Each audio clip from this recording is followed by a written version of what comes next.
ғасырлар бойы талай ұлыларды дүниеге келген киелі бесік.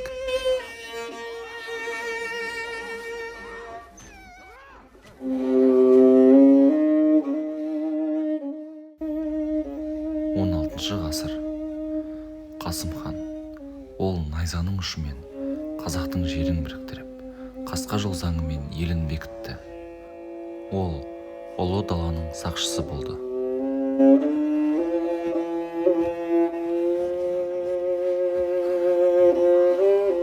Жиырмасыншы ғасыр. Мәшһүр Жүсіп. Отаршылдық бұғауындағы ауыр заманда ол қаламның ұшымен қазақтың рухын біріктірді. Ол ұлт санасының сақшысы еді.